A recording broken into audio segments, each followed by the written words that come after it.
Encerrar.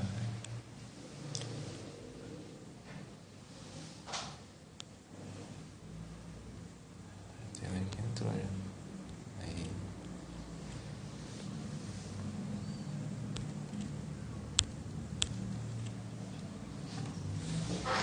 Prezados alunos, muito boa tarde.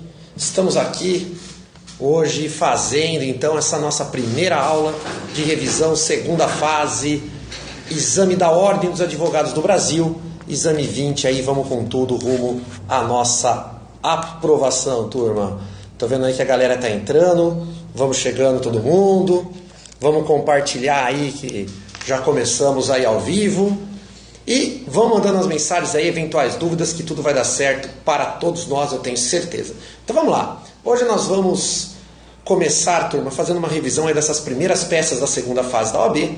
E aí nos próximos dias nós vamos realizando aí outras revisões até que a gente possa passar aí pelas principais peças. Tô vendo aí que a galera de Goiânia está em peso, já perguntaram do Batatinha. Um abraço aí, Heitorzão. Vamos que vamos com tudo. E aí, conforme for aparecendo aqui, eu vou mandando um abraço aí para todos os meus queridos alunos. Beleza? Seja de São Paulo, seja de Goiânia, seja de qualquer lugar aí do Brasil, porque a turma do atual também tá aí, né? Vamos lá, galera. O Yoshi tal também tá aí, legal. Marcos Nelore, meu amigo. Kátia. Bruno Cavalari também tá aí. É isso aí, galera. Vamos com tudo, então. Começando a nossa revisão, depois eu vou mandando aí um abraço pro pessoal que for subindo, tá bom? Vamos lá, tô vendo aqui também Mari Guimarães. Vamos com tudo, galera. Sem mais delongas, para dar tempo aí de uma meia hora a gente fazer uma boa revisão. Então, senhores, começando então, vocês lembram que o nosso processo penal, como regra, turma, ele tem 4 fases. A primeira fase do processo penal é chamada de fase policial, que é aquela fase que começa na data do crime e termina quando o juiz recebe a denúncia ou a queixa-crime, tá bom? Recebendo a denúncia queixa-crime, nós começamos a nossa segunda fase no processo penal, que é chamada de fase de instrução, que termina quando o juiz profere uma sentença, turma. O juiz sentenciou, damos início à terceira fase, senhores, que é a fase recursal, e a fase recursal termina quando essa decisão condenatória transitar em julgado para ambas as partes. Aí nós temos a nossa fase de execução. Beleza, turma? Vamos com tudo, então? Obrigado, Paulo. Vamos lá, vamos com tudo. Vamos falar um pouquinho das peças da fase policial, beleza? Vamos começar, então, falando um pouquinho aí das peças da fase policial. Bom, vamos começar falando, não tem jeito, né, turma? Não tem jeito, a gente precisa começar então falando um pouquinho do que? Das peças de prisão. Então olha só, apenas revisando o que nós todos já estudamos, turma, quando a gente fala da fase, né, policial, não tem como não pensar em prisão. E você tem que lembrar que a prisão no Brasil, ela pode ser tanto penal como processual penal. A prisão penal é aquela prisão que só ocorre após o trânsito em julgado da sentença penal condenatória. E a prisão processual, obviamente, é aquela que ocorre antes do trânsito em julgado da sentença penal condenatória. Após a reforma da Lei 12.403, nós só temos 3 tipos de prisão processual, que é exatamente a prisão em flagrante, a prisão preventiva e a prisão temporária, turma. Agora veja, se nós formos analisar a Constituição Federal, ali no artigo 5º, inciso 57, aonde está consagrado o princípio da presunção de inocência, aonde ninguém poderá ser considerado culpado até o trânsito em julgado da sentença penal condenatória, veja, o que nós percebemos? Que, como regra, se for para existir prisão no Brasil, qual é a prisão que vai existir, senhores? A prisão de natureza penal, que é aquela que ocorre após o trânsito em julgado da sentença penal condenatória. Porque essa prisão processual, também chamada de prisão cautelar, turma, ela vai ocorrer antes do trânsito em julgado da sentença penal condenatória, logo, ela é, em respeito à presunção de inocência, uma regra ou uma exceção? Uma exceção, porque no Brasil, a regra é que até o trânsito em julgado da sentença penal condenatória, como nós temos uma presunção de inocência, todos nós, então, senhores, temos como regra o direito de responder eventual processo em liberdade, sendo a prisão uma excepcionalidade. Perfeito? Mas que tipo de prisão? A prisão processual, tá bom? Então isso é importante. essa parte introdutória aí sobre prisão. Isso é de suma importância para o nosso sucesso aqui na segunda fase, até para que você entenda que toda peça de prisão você fundamente, né, em uma das suas teses, exatamente o princípio da presunção de inocência, porque conforme eu acabei de demonstrar para você, a prisão processual é uma excepcionalidade. No Brasil, a liberdade é a regra e a prisão é uma exceção.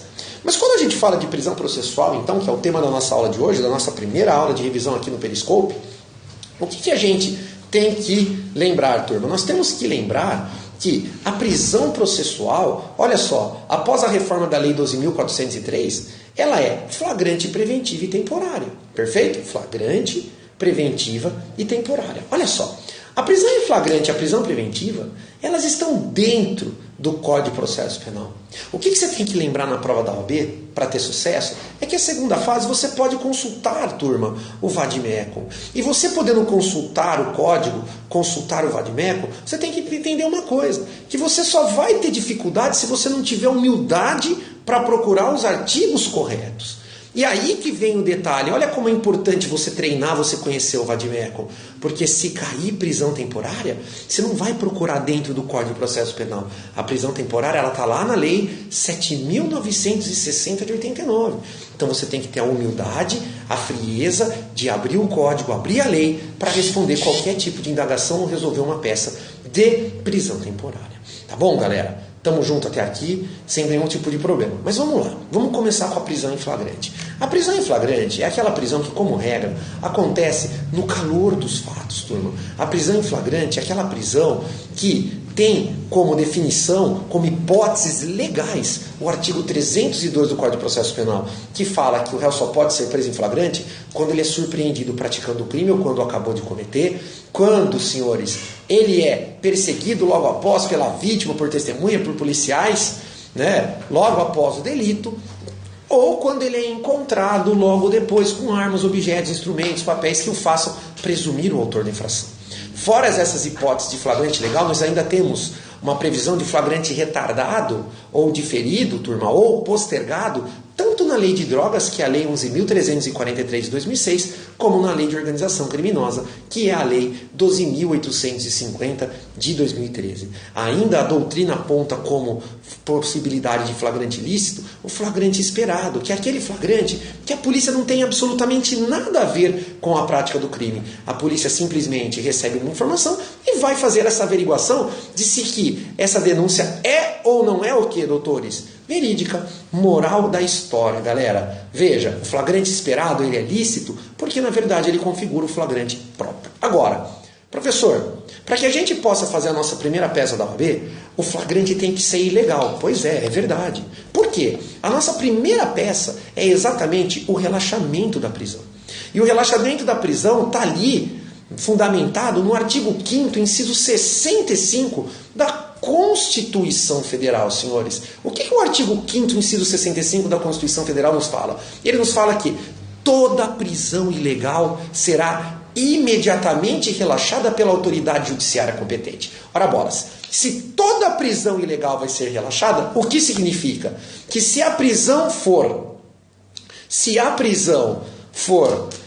em flagrante, se a prisão for preventiva e se a prisão for temporária de forma ilegal, qual vai ser a nossa peça? Relaxamento, porque toda prisão ilegal será imediatamente relaxada, certo? Seja então flagrante, seja preventiva, seja temporária. Como identificar essa peça, professor? Tratando-se de prisão ilegal, qual vai ser a peça? A peça será o relaxamento da prisão, seja ela flagrante, seja ela preventiva, seja ela temporária. E conforme nós começamos falando da prisão em flagrante, o flagrante ele pode ser ilegal por 3 tipos de vício. Lembrem. Vamos revisar, turma, para vocês que são meus alunos atualmente aqui no exame 20, seja aí em Goiânia, seja aqui no estado de São Paulo, seja aí através de curso online, aí vocês espalhados pelo Brasil. Veja, se o flagrante for ilegal, qual vai ser a peça, turma? Vai ser relaxamento de flagrante. E que para um flagrante ser ilegal, ele pode ser ilegal por 3 tipos de vício. Quais são os tipos de vício que podem gerar a ilegalidade do flagrante. O primeiro, vício de natureza material. O segundo é um vício de natureza formal. E o terceiro diz respeito a uma súmula vinculante do Supremo Tribunal Federal, que é exatamente a súmula vinculante número 11. Perfeito, senhores? Então vamos lá comigo. Ó. Quando que o flagrante vai ser ilegal por vício material? Ele vai ser ilegal por vício material, primeira situação, quando ele não se adequar nas hipóteses do artigo 302 que a gente acabou de falar. Ou seja, se o réu for surpreendido praticando o crime ou quando acabou de cometer, se ele for perseguido logo após ou encontrado logo depois, materialmente esse flagrante está lícito. Ou seja, faz ao contrário.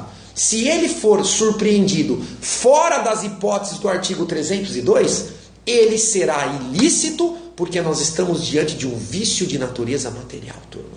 Perfeito? Da mesma forma, se tratar-se de tráfico de drogas, da Lei 11.343 de 2006, ou de crime, ali regulamentado pela Lei 12.850 de 2013, que é a lei exatamente da organização criminosa, se ele não estiver em desacordo ali com as hipóteses de flagrante retardado diferido dessas leis, ele também será ilegal e teremos aí um probleminha de vício material. E se o flagrante é ilegal, a peça vai ser o que, senhores? O relaxamento. Tá bom, turma? Agora, olha só que interessante. Pode ser que o flagrante, de cara, a OAB já fale para vocês que ele é materialmente ilícito. Pode ser que a OAB fale também que ele é materialmente ilícito. Não para por aí. Faça o sistema do cara crachá, faça o sistema da humildade.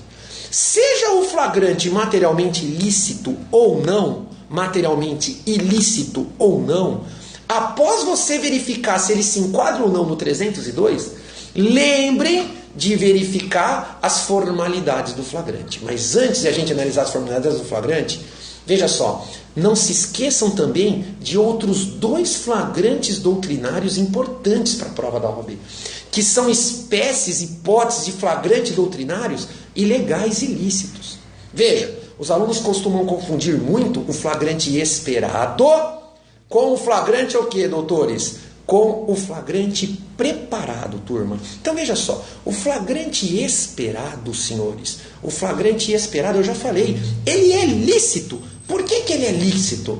Ele é lícito, senhores, ele é lícito porque ele configura flagrante próprio. Porque a polícia não tem absolutamente nada a ver com a prática do delito. O flagrante preparado, ele é ilícito, ele é ilegal, porque ele se enquadra na súmula 145 do Supremo Tribunal Federal. O que a súmula 145 do Supremo nos fala, turma?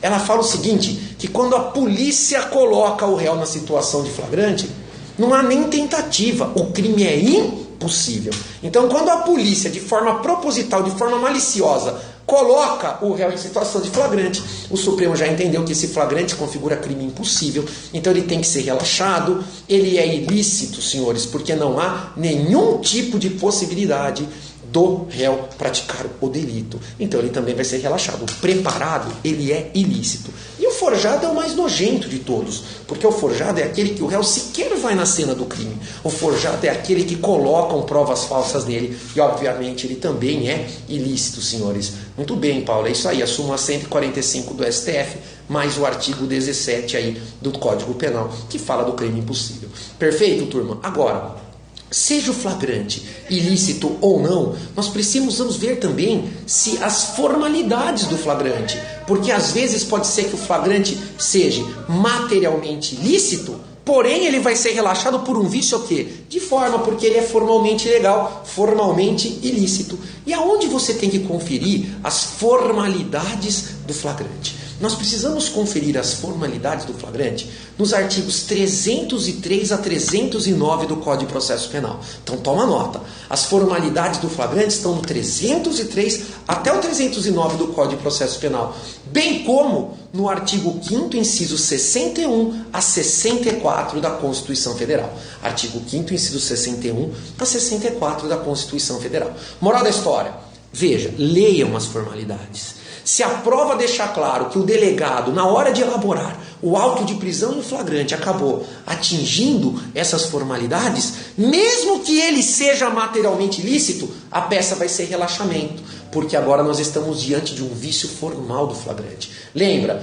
Quais são as principais formalidades do flagrante? O juiz tem que, senhores, comunicar imediatamente a prisão em flagrante, turma, para o delegado, tem que comunicar imediatamente a prisão em flagrante para o juiz, para o Ministério Público, para os familiares do preso ou por uma pessoa por ele indicada e ainda, senhores, fazer que ele tenha o direito de comunicar o quê? Um advogado, tá bom, turma? Lembrem, tem que ouvir a vítima, se possível, testemunhas, se possíveis, e interrogar o preso, se possível, lembrando que ele tem que ficar garantido o direito constitucional do preso permanecer calado, e o delegado ainda alertá-lo que ele não, tudo que ele falar, né, senhores, ele tem total liberdade para contar a versão deles, e se ele quiser permanecer calado, ele também tem total liberdade, e o silêncio não pode ser utilizado contra ele jamais. Veja, senhores, tem que ter uma assinatura de pelo menos 2 testemunhas no auto de prisão em flagrante. Se o preso não souber ou se recusar a assinar, também tem que ficar assinado aí 2 testemunhas que ele não sabia ou ele se recusou a assinar. Perfeito, senhores?